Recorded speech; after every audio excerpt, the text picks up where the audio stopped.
நீங்க எப்போவாவது காலையில தூக்கத்துல இருந்து எழுந்து முகம் கழுவும் போது கண்ணாடியில உங்களையே உற்று பார்த்து நிஜமாவே இது நான் தானா அப்படின்னு யோசிச்சிருக்கீங்களா? ம் அந்த ஒரு நொடி கேள்வி நம்மள பல பேருக்கு எழும். அதாவது பயாலஜிக்கலா அந்த உருவம் நீங்க தான், அதுல எந்த சந்தேகமும் இல்ல. பட் நீங்க போடுற உடை, நீங்க யோசிக்கிற விதம், நீங்க சரின்னு நம்புற விஷயங்கள். உங்க கோபம், உங்க ஆசை எல்லாமே. கரெக்ட். இது எல்லாமே உண்மையிலே நீங்க சுயமாக தேர்ந்தெடுத்ததா, இல்ல யாரோ ஒருத்தர் உங்களுக்காக எப்போது எழுதி வச்ச ஒரு ஸ்கிரிப்ட நீங்க வாழ்ந்துட்டு இருக்கீங்களா? கண்ணாடியில தெரியிற அந்த மனிதன் உண்மையில பாத்தீங்கன்னா பல 100 சமூக விதிகளோட, பல தலைமுறைகளோட எதிர்பார்ப்புகளோட ஒரு கூட்டுக்கலவை மட்டும்தான். வாவ்! கூட்டுக்கலவை. ஆமா. நாம இதுதான் நம்ம அடையாளம் அப்படின்னு ரொம்ப பெருமையா நினைச்சிட்டு இருக்கிற பல விஷயங்கள் நுட்பமான ஒரு வசியம், ஒரு வகையான உளவியல் ரீதியான ஹிப்னாட்டிசம்னு சொல்லலாம். நம்ம முழிச்சுக்கிட்டே தூங்கிட்டு இருப்போம் அப்படிங்கிற எண்ணம் கொஞ்சம் பயமுறுத்துற மாதிரி இருந்தாலும். அதுதான் நிதர்சனம். ஆமா, அதுதான் உண்மை. சரி, இந்த ஆழமான அலசலிட்டு உங்களை வரவேற்கிறோம். இன்னைக்கு நாம கொஞ்சம் விரிவா பார்க்க போறோம். சிவயோகி அப்படிங்கிற யூடியூப் சேனல்ல இருந்து நான் நானாக இருப்பது எப்படி அப்படிங்கிற ஒரு வீடியோவோட தரவுகளை தான் நம்ம எடுத்திருக்கோம். இது ரொம்ப முக்கியமான ஒரு டாபிக். குறிப்பா குடும்பம், சமூகம், அப்புறம் கலாச்சாரம், இதெல்லாம் நம்ம மேல திணிச்சிருக்கிற அடையாளங்களை தாண்டி இன்றைய இளம் வயதினர் தங்களோட உண்மையான சுயத்தை, அதாவது ட்ரூ செல்ஃபை எப்படி கண்டுபிடிக்கிறது அப்படிங்கறத பத்தி தான் நாம இன்னைக்கு ஆராய போறோம். கண்டிப்பா. நாம அணியிற உள்ளாடையிலிருந்து நாம பின்பற்றும் சித்தாந்தங்கள் வரைக்கும் எல்லாமே நாம இல்ல அப்படிங்கிற புள்ளியிலிருந்து இதை நாம தொடங்கலாம். சரி, நாம இப்போ யார் அப்படிங்கறத புரிஞ்சுக்க மனித இனம் எப்படி இந்த நிலைக்கு வந்துச்சு அப்படிங்கிற வரலாற கொஞ்சம் திரும்பி பார்க்கணும். ஓ, கொஞ்சம் ஃபிளாஷ்பேக் போணுமா? ஆமா ஆமா. பல 1000 வருஷங்களுக்கு முன்பு வாழ்ந்த மனிதர்களுக்கு கண்ணாடி அப்படிங்கிற ஒண்ணே கிடையாது. கரெக்ட். நதி நீர்ல முகம் பார்த்திருப்பாங்க. எக்ஸாக்ட்லி. மத்தபடி காடுகள்ல விலங்குகள் மாதிரி ரொம்ப இயல்பா வாழ்ந்துட்டு வந்தாங்க. தங்கள பத்தின எந்த விதமான கற்பிதங்களும் அவங்களுக்கு இல்ல. பசிச்சா சாப்பிடுறது, இருட்டுனா தூங்குறது. ஒரு தன்னுணர்வற்ற ஆனா இயற்கையோடு இணைந்த ஒரு நிலை அது இல்லையா? ஆமா. ஆனா அந்த இயல்பான நிலை அப்படியே தொடரல. மனிதர்கள் கூட்டமா வாழத் தொடங்குனப்போ சமூக கட்டமைப்புகள் உருவாகுது. அங்கேதான் ஒரு மிகப்பெரிய மாற்றம் நடக்குது. என்ன மாதிரியான மாற்றம்? இந்த கூட்டமா இருக்கிறது காட்டு விலங்குகள் கிட்ட இருந்து தப்பிக்க உதவிச்சு.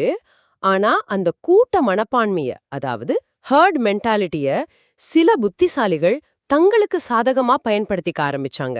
ஓ, தங்கள தலைவர்களாவும் மத்தவங்கள ஃபாலோவர்ஸாவும் ஆக்கிக்கிட்டாங்களா? கரெக்ட். ஒரு பெரிய கூட்டத்தை கட்டுப்படுத்தணும்னா ஒவ்வொருத்தருக்கும் தனித்தனியா சுதந்திர சிந்தனை இருக்கக்கூடாது, பாத்தீங்களா? ஆமா, எல்லாரும் தனித்தனியா யோசிச்சா கூட்டம் பிரிஞ்சிடுமே. அதான், அவங்க சொல்றத அப்படியே கேக்குற ஒரு அமைப்பான எந்திர மாதிரி அந்த கூட்டம் செயல்படணும்னு பழக்கப்படுத்தினாங்க. இத படிக்கும்போது எனக்கு ஒண்ணு தோணுச்சு. சதுரங்க விளையாட்டுல ராஜாவை காப்பாத்த சிப்பாய்கள் பலியாவாங்க பாத்தீங்களா? ரொம்ப சரியான ஒப்பீடு. வரலாற்றுல மனிதர்கள் வெறும் பகடைக்காய்களாவே பயன்படுத்தப்பட்டிருக்காங்க. அரசர்கள் தங்களோட நில எல்லைகளை விரிவுபடுத்துறதுக்காக போர்களை நடத்தினாங்க. அதுல அப்பாவி மக்கள் கொத்து கொத்தாக மடிஞ்சிருக்காங்க. எந்த கேள்வியும் கேட்காம. ஆமா, ஒரு தனிநபரோட அகங்காரத்துக்காக லட்சக்கணக்கான மனிதர்கள் எந்த கேள்வியும் கேட்காம தங்கள் உயிரை தியாகம் செஞ்சிருக்காங்க. அந்த போர் வீரனுக்கு அதுல தனிப்பட்ட லாபம் எதுவும் கிடையாது. பட் தேசப்பற்று, மன்னருக்கான விசுவாசம் அப்படிங்கிற ஒரு மாயையான வசியத்துக்குள்ள அவங்க கட்டுண்டு கிடந்தாங்க. இதுல ஒரு ஆச்சரியமான அதே சமயம் வருத்தமான விஷயம் என்னன்னா, இரண்டாம் உலக போர்ல நடந்த ஒரு சம்பவத்தை இந்த தரவு சுட்டிக்காட்டுது. ஓ, என்ன சம்பவம் அது? ஜப்பான்ல ஹிரோஷிமா மேல அணுகுண்டு வீசினா அந்த விமானி. ஓ வாவ், அந்த பைலட். ஆமா, அவர் அந்த குண்டு வீசும்போது தனக்கு இடப்பட்ட கட்டளையை மட்டுமே நிறைவேற்றினார். தான் செய்யறது சரியா தப்பான ஒரு சிந்திச்சு பார்க்கவே இல்ல. அவருக்குள்ள ஏத்துன அந்த ராணுவ புரோகிராமிங் மூலமா செயல்பட்டிருக்கார். கரெக்ட். ஆனா அந்த பேரழிவோட உண்மையான வீரியத்தை பார்த்த பிறகு, லட்சக்கணக்கான மக்கள் கருகி சாம்பலானதை உணர்ந்த பிறகு அவருக்கு அந்த வசிய நிலை களையுது. யதார்த்தம் சுட்டிருக்கும் அவருக்கு. கண்டிப்பா. அந்த குற்ற உணர்ச்சியை தாங்க முடியாம அவர் தற்கொலை செஞ்சுக்கிட்டார். இதுல இருந்து என்ன புரியுதுன்னா, வரலாற்று ரீதியாகவே நாம ஒரு தலைவனுக்கோ அல்லது ஒரு சித்தாந்தத்துக்கோ அடிமையா இருக்கிறதுக்கே பழக்கப்படுத்தப்பட்டிருக்கோம். அந்த பழங்கால மனிதர்களை காப்பாத்தின அதே கூட்டம் மனப்பான்மை இன்னைக்கு நம்மள ஒரு கார்ப்பரேட் கம்பெனியோட படிநிலைக்குள்ள, அதாவது ஹையரார்கிக்குள்ள எந்த கேள்வியும் கேட்காம ஒரு சிப்பாய் மாதிரி இயங்க வச்சிட்டு இருக்கு. முன்னாடி எல்லாம் வாளை, ஆயுதங்களையும் வச்சு மனிதர்களை கட்டுப்படுத்தினாங்க. ஆனா அது ரொம்ப செலவு பிடிச்ச விஷயம். எப்ப வேணாலும் மக்கள் கிளர்ச்சி பண்ணலாம். அப்போ அதுக்கு மாற்று வழியா என்ன பண்ணாங்க? ரொம்ப எளிமையான, மலிவான ஒரு வழியை சமூகம் கண்டுபிடிச்சது.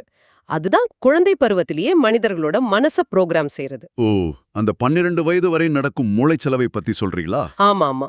அந்த குறிப்பிட்ட விஷயம் என்னை ரொம்ப சிந்திக்க வச்சுது. நாம இப்போ சுதந்திரமா வாழ்றோம், நமக்கு அரசர்கள் யாரும் இல்லைன்னு நாம நினைக்கலாம். ஆனா ஒரு குழந்தை பிறந்து அதிகபட்சம் 10லிருந்து 12 அல்லது 15 வயது ஆவதற்குள்ள சமூகம் அவனுக்கு தேவையான அனைத்தையும் கத்து கொடுத்துருது. எக்ஸாக்ட்லி ஒரு டெம்ப்ளேட்டை அவனோட மூளையில டவுன்லோட் பண்ணிடுறாங்க. இத ஒரு பரந்த கண்ணோட்டத்துல பார்த்தோம்னா, அந்த 12 வயது அப்படிங்கிறது மூளை வளர்ச்சியில ஒரு முக்கியமான காலகட்டம். அப்போ மூளை வந்து ஒரு ஸ்பாஞ்ச் மாதிரி எல்லாமே உள்வாங்கிக்கும். எந்த கேள்வியும் கேட்காம, இல்லையா? ஆமா, எந்த மாதிரியான உள்ளாடை அணியணும், எந்த உடைய அணியக்கூடாது, எந்த மதத்தை பின்பற்றணும்னு அத்தனை விதிகளும் உங்க ஆழ்மனசுல பதிய வைக்கப்படுது. இது வெறும் பெற்றோரால மட்டும் நடக்கிறது இல்லையே. கண்டிப்பா இல்ல. நீங்க பாக்குற டிவி, சுத்தி இருக்கிற மனிதர்கள், பள்ளிக்கூடம்னு அத்தனை தலங்கள்ல இருந்தும் இந்த விதிகள் உங்க மேல திணிக்கப்படுது. சோ இதனால என்ன ஆகுதுன்னா, நம்ம ஒட்டுமொத்த வாழ்க்கை பயணமுமே அந்த 12 வயதுக்குள்ள செட் செய்யப்பட்ட அந்த இலக்குகளை நோக்கி மட்டுமே பயணிக்குது. அதாவது ஒரு ரெடிமேட் வாழ்க்கை. கரெக்ட். நாமா இல்ல, யாரோ சொல்லி கொடுத்ததோடு ஒரு ரிஃப்ளெக்ஷனா மட்டும்தான் வாழ்ந்துட்டு இருக்கோம். இது எப்படி சொல்றது? ஒரு நிமிஷம் இருங்க. நம்ம ஒரு துணிக்கடைக்கு போய் ஒரு ரெடிமேட் சட்டை வாங்குறோம்னு வச்சுப்போம். சரி. அந்த சட்டையை நாம போட்டு பார்க்கும்போது அது நம்ம உடம்புக்கு சரியா ஃபிட் ஆகலன்னா நாம் என்ன நினைப்போம்? இந்த சட்டை என் உடம்புக்கு ஏத்த மாதிரி தைக்கப்படல, இதோட அளவு தப்புன்னு நினைச்சிட்டு வேற சட்டை பார்ப்போம். ஆனா நடைமுறையில அப்படி நடக்கிறது இல்லையே.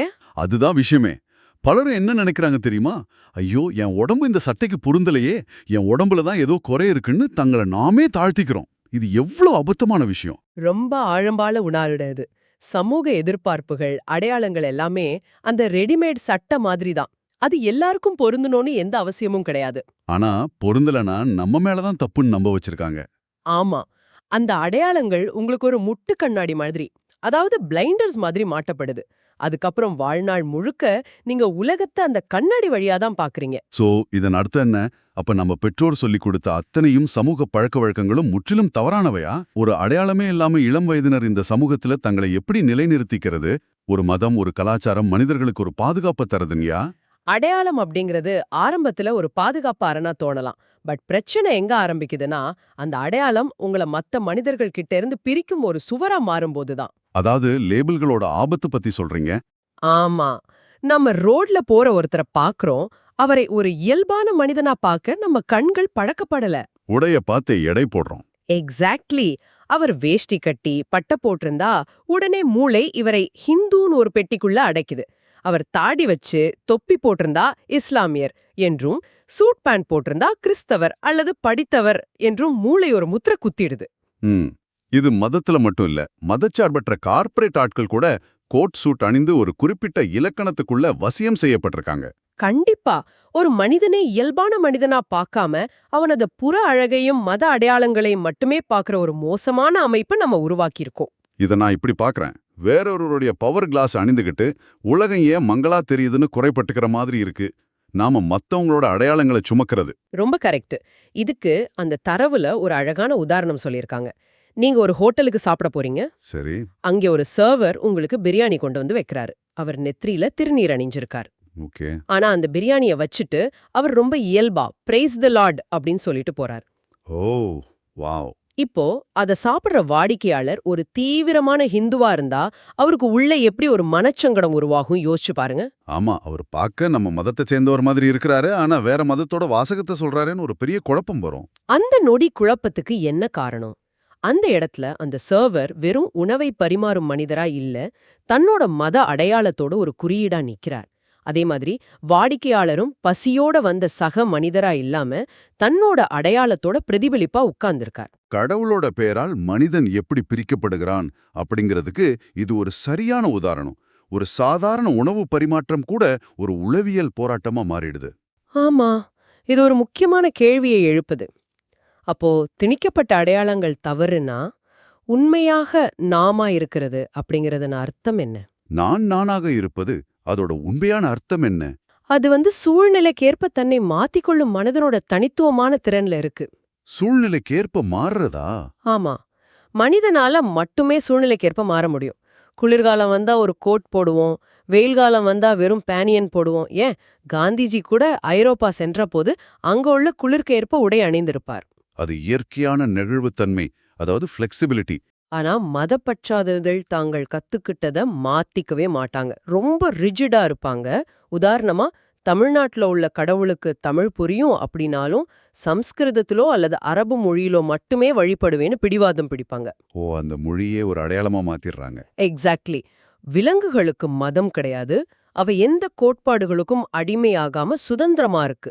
நாமாக இருப்பது அப்படிங்கிறது ரிஜிடா இல்லாம தளர்வா இருப்பது தான். அப்படி தளர்வா தன்னை உணர்ந்த ஒரு மனிதன் வன்முறைக்கு செல்ல மாட்டான். அவனுக்கு எதிரிகளே இருக்க மாட்டாங்க. ம். இங்கதான் விஷயம் மிக சுவாரஸ்யமாகுது. எனக்கு ஒரு சின்ன முரண்பாடு தோணுது. சொல்லுங்க.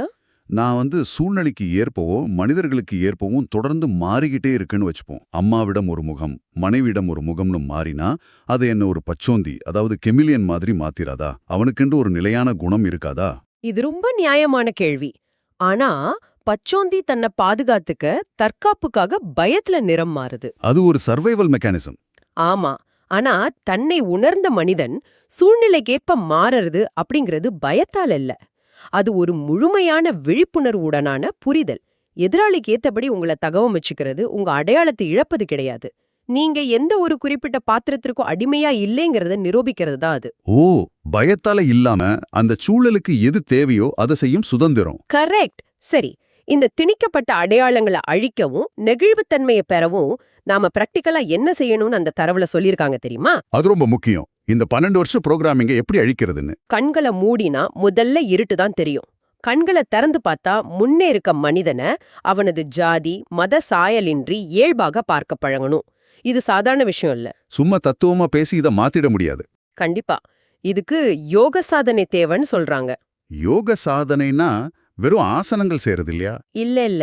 அது இயமம், நியமம், ஆசனம், பிராணாயாமம், பிரத்யாகாரம், தாரணை, தியானம், சமாதி அப்படின்னு 8 படிகளை கொண்டது. இதன் மூலம் ஐம்புலன்களையும் மனதையும் சரி செய்து சிந்தனையை தெளிவாக்கலாம். ஓ, உதாரணமா மூச்சை கட்டுப்படுத்துற பிராணாயாமம் மூலமா நம்ம நரம்பு மண்டலத்தை அமைதிப்படுத்தலாம். ஆமா, அமைதியான நரம்பு மண்டலம் இருந்தா நம்ம வெளியுலக விஷயங்களுக்கு ரியாக்ட் பண்றது குறையும். தன்னைத்தானே கண்டறிந்தவர்வன் ரொம்ப எளிமையா இருப்பான். கேள்விகளை பார்த்து பயப்பட மாட்டான். இது பார்க்கறதுக்கு எப்படி இருக்கு தெரியுமா? ஒரு ஸ்மார்ட் போனை ஃபேக்டரி ரீசெட் செய்யற மாதிரி இருக்கு. Factory reset, wow, super comparison. ஆமா, பழைய தேவையற்ற ஆப்ஸ்களை குப்பைகளை எல்லாம் அழிச்சிட்டு எந்த வைரஸும் இல்லாத நம்முடைய சொந்த ஆபரேட்டிங் சிஸ்டத்தை இன்ஸ்டால் செய்யறது போன்றதுதான் இந்த யோக சாதனை. எக்ஸாக்ட்லி. அப்படி தன்னை முழுமையா உணர்ந்த ஒருவன் பிறரை தொந்தரவு செய்ய மாட்டான். தான் சாப்பிடும் உணவு தான் சிறந்ததுன்னு பிறர் மேல அதிகாரத்தோடு திணிக்க மாட்டான். தன்னை உணர்ந்தவர்கள் பாத்தீங்கன்னா இந்த பூமிக்கு கிடைச்ச ஒரு மிகப்பெரிய பொக்கிஷம். அருமை. உண்மையான சுயத்தை கண்டறிவது அப்படிங்கிறது ஒரு கொண்டாட்டம். எந்த சடங்குகளும் பிறர் திணிச்ச கோட்பாடுகளும் இல்லாம நீங்களாவே மகிழ்ச்சியா வாழ முடியும். குறிப்பா இளம் வயதினர் தங்களுக்கு எது சரி எது தவறு அப்படிங்கறத அவங்களாகவே சிந்திச்சு தேர்ந்தெடுத்து வாழணும். கண்டிப்பா. நாம இந்த ஆழமான அலசலோட முடிவுக்கு வந்துட்டோம். நீங்க கத்துக்கிட்டது எல்லாமே மாயைன்னு இந்த அலசல் கூறுது. இதை செக் பண்ண அமைதியா உட்கார்ந்து உங்க கண்களை மூடுங்க. வெறும் இருட்டு மட்டும்தான் இருக்கும். ஆனா அந்த இருட்டு ஒரு வெற்றிடம், ஒரு வாய்டு கிடையாது. அது ஒரு வெற்றி கேன்வாஸ், அதாவது ஒரு பிளாங்க் கேன்வாஸ். உங்க குடும்பமோ சமூகமோ இதுவரை வரைந்த ஓவியங்களை எல்லாம் முழுசா அழிச்சிட்டு உங்க சுயத்தின் உண்மையான நிறங்களை கொண்டு உங்களுக்கான புதிய உலகத்தை வரைய அந்த இருட்டு தான் சிறந்த இடம் இல்லையா? இதை பத்தி கொஞ்சம் சிந்தித்து பாருங்க. மீண்டும் ஒரு சுவாரஸ்யமான அலசல்ல சந்திப்போம்.